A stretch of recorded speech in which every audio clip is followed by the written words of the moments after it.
Macmillan Audio presents The Woman Inside by M.T. Edvardsson.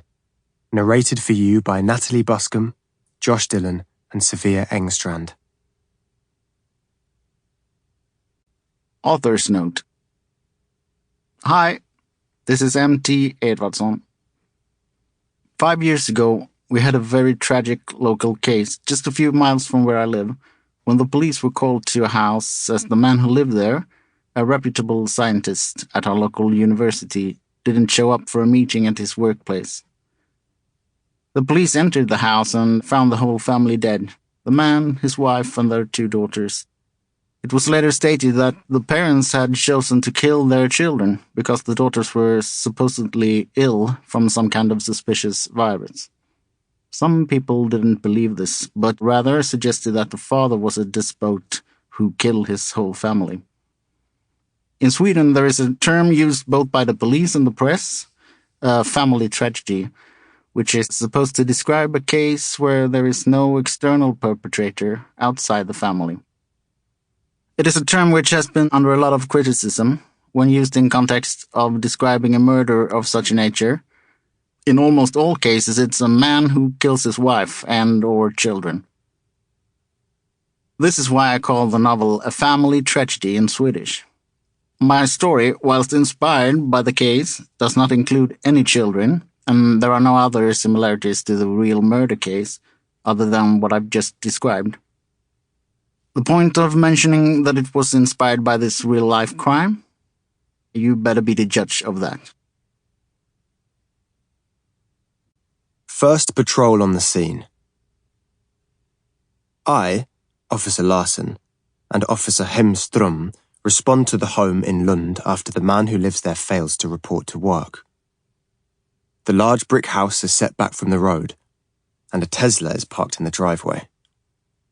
I enter the garden by way of an iron gate and ring the doorbell while Officer Hemström runs the license plate. I peer through the window pane in the door. Some coats and jackets are hanging in the hall. There are several pairs of shoes on a low rack. I ring the doorbell a few times, but there is no response. Hemström and I walk around the house together. We get the impression that no one is home. All the lights are off and every blind is down, but I notice a gap at the bottom of one of the kitchen windows. Officer Hemström helps me pull away a few tree branches so I can step into the flower bed, where I stretch up to peer through the window.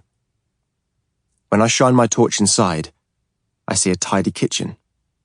There are 2 drinking glasses on the counter, and a black cardigan is draped over the back of one chair. Only when I aim the beam of light at the floor do I discover a person lying next to the table in a semi-prone position. This person's outline is all that is visible. Their face is turned away from me. I bang on the window pane in an attempt to draw their attention, but there is no response. Officer Hemström calls it in on the radio, reporting that we have discovered an individual but are unable to establish contact, and we receive orders to enter the house to investigate further. I break the window pane in the front door, which allows me to reach in and turn the lock. I enter the house with Hemström close behind. We aim the beams of our torches around until I find a light switch on the wall.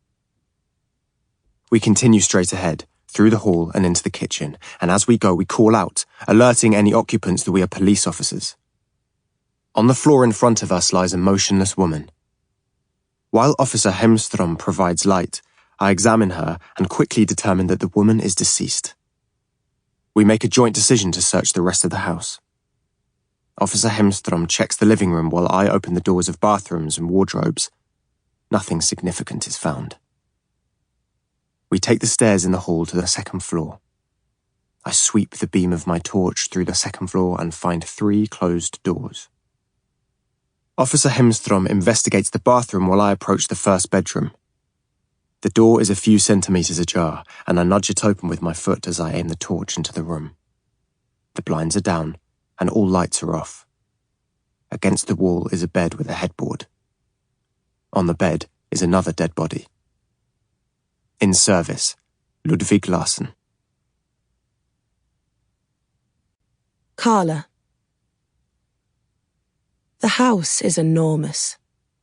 When I stand on the little Sample complete. Ready to continue?